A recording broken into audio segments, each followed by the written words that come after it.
Poverty Action Group and, Right. and the National Center for Children in Poverty got in New York. And so, Got it. and it's a really great, it's a different type of coalition. It's not just child advocacy groups, it's advocates, but it's also researchers. And so it's a good, really good mix, and where we talk about the issues and kind of what are solutions. I don't know if there's time for this one because it's a bit big, but I'm wondering when in your experience have you experienced like that something was a partisan issue? So you mentioned that things are mostly bipartisan, sometimes non-partisan. Are there some fights that you've had that have become partisan, sort of as a warning to advocates and learners, myself included? Well, yeah, I mean, even on this issue, so we had the introduction of the Child Poverty Reduction Act. We had really great meetings with the Republican offices on it, but at the end of the day, the leadership told them not to co-sponsor any bills on the topic because Speaker Ryan was going to come out with something. So when we introduced the bill in 2015, it was only Democrats. Now, one of the things we would point to is in the UK, it was tripartisan. So how do we, one of the things we're really trying to work on as the Republicans is to sort of move past this issue. It's a target. Like it shouldn't be partisan. It wasn't in Utah. So how do we get sort of this be initiated, and how do we get like Speaker Ryan then to not to put the kibosh on making it sort of a partisan issue. But education, I would argue, 20 years ago was not, when I moved to Washington, education was awesome because it was not a partisan issue. It is now a hugely partisan issue, and so I think those are important things because to look at, because that is detrimental to kids when things get really partisan. It's hard to move the agenda for kids in a major way. And if you look at sort of the trajectory of kids spending, it goes like this unless there's some major thing that happens. And so there's the bump ups are when we pass the child tax credit and when we pass CHIP, the Children's Health Insurance Program. So if we're not having those breakthroughs, it's just a downward path. And so we have to have those, otherwise the investments for kids actually decline over time. I'll just add to that. I mean, in Utah, there's, as anywhere, just a growing concern about private versus public investments in children. And so in Utah, if the bill is kind of promoted as we're going to take your children and raise them for you, that doesn't sell very well in Utah. And so a lot of approaches have been, it's an opt-in kind of program, it's a pilot program. The benefits will outweigh any kind of concern about government overreach, raising your children kind of thing. And there's also a homeschool component where we don't want high quality preschool programs. We don't want extended full day kindergarten. We want the option to also have similar resources so we can invest as parents in a way. So I think there are approaches that can still accomplish investing in children, but some constituencies and politicians want the opt-out or opt-in option or variations of that. Are there any considerations to try to see where a common point might be for working or middle-class families, then that could raise the demand of more people in America, where this would not be just a targeted issue where some people see it us versus them, and to see what policies may impact that group also so you can get more on board?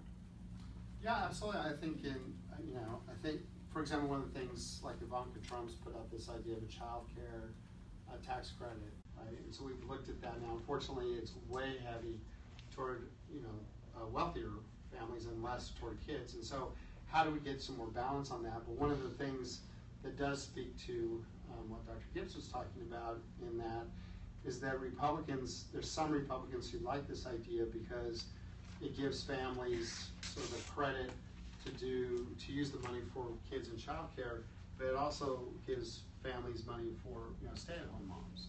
So it has some appeal if we can make sure that it actually is getting, like what we don't like about it right now is it benefits wealthy families and not low-income families. And so if we can get them to move that in a way, there may be some appeal to actually in some big tax package to think about adding a kid component, which would be huge. So how do we move that debate?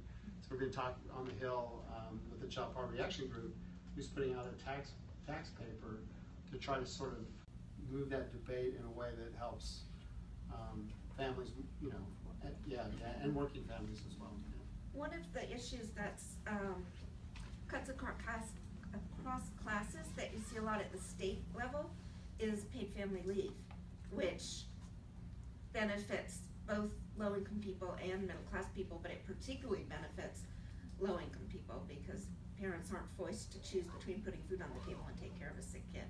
So there are examples out there, and advocates are trying to find those and work with those. So the only thing I would ask is that, oh, I'm sorry. No, I was also just, it's to any of us, so just. Oh, it's actually mainly to you both, Okay, because okay. I know Ron's with me on this one. Okay. Well, you think you will, you are. The focus on children is great, and child pre-K and early childhood programs. But I think we have to figure out how to manage the language about parents, because at the end of the day, the children go home. Right. And all that investment is not going to have the impact you want it to have if the children are going back to parents who are struggling. Yeah, no, with absolutely. all kinds of issues. So I think it's a language issue that we haven't figured out how to master so that it doesn't sound like we are telling people what to do.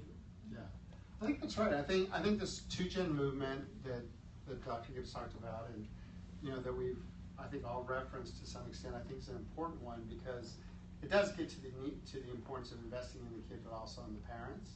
And how do you talk about that in a way that you break across so it does you get out of this parent bubble barrier. I think that is important, and you know the fact of the matter is too, sometimes you lead with the kids. So the child tax credit, you know, is the word is led with kids, right? But the money actually goes to the parent. So and it's an investment in the family. And so how do we really think about that? In fact, this is going to be an issue very shortly in this immigration debate. One of the things that may come up is that we should eliminate the child tax credit for parents who are immigrants. A quarter of the kids in this country are citizen children who live with an immigrant parent. So we would be cutting if people sort of take that to the nth degree on that, we're going to be cutting off the child tax credit to a slew of kids in this country, many of who are citizens. So, so having the focus stay on the kid in that case is huge. But the fact of the matter is the credit does go to a family. And so, anyway, there's a lot of questions in a lot of different areas about that we should be really thinking about. Yeah, absolutely. Yeah, I think there's room for rapprochement, depending on the application. I'm working with a group in Australia now where we're unveiling a place-based testing where we've identified the highest or the lowest economic districts in Queensland. And it's a parenting strategy, but we're using child benefits as the cry for mobilization, right? And so that rather than, oh, you parents need to improve so that your kids will do, no. Your children need the benefit of what the community and the parents can do, and here's some ways for parents to get involved, including being more effective at helping their children do well in school, etc. We're 10 minutes over our time, so I think if we have one more question, we'll take it, and then we'll thank our hosts and get out of their way. Do we have one more question here? Okay, so 2 things. Oh, we do? Since there are no other questions, I did hear from the study director for the poverty study, and Suzanne Ministrel, and she said the first date for the first meeting has not been set yet. It'll likely be the end of April, and she'll make sure that you get an invitation to the open session. Awesome. Which I'm sure you would have anyway, but it's not set yet. Okay. So 2 things. One is you do all have that evaluation. Please turn it in. I believe there's a box at the door, but I won't swear to that. But there should be a place to turn it in. And the other, please join me in thanking very much all of our presenters. I think they were great.